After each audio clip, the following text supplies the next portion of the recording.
Hi! అందరికీ నమస్కారం. శివకేశవుల మాసం ఏంటి అంటే మీ అందరికీ తెలుసు కార్తీక మాసమని. మరి కార్తీక మాసమును ఎందుకలా కార్తీక మాసం అని పేరొచ్చింది అంటే, చంద్రుడు పౌర్ణమి నాడు కృతికా నక్షత్రంలో సంచరించడం వల్ల ఈ నెలకు కార్తీకం అనే పేరు వచ్చింది.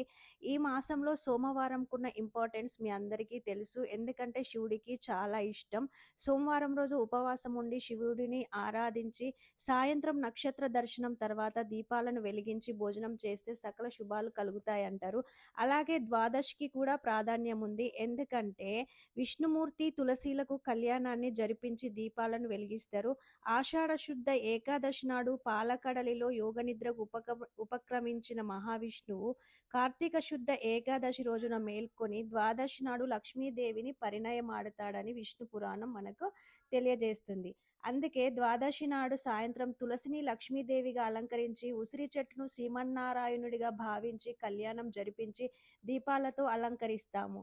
ఈ వీడియో గనుక మీకు నచ్చితే లైక్ చేయండి, షేర్ చేయండి, సబ్స్క్రైబ్ చేసుకోండి.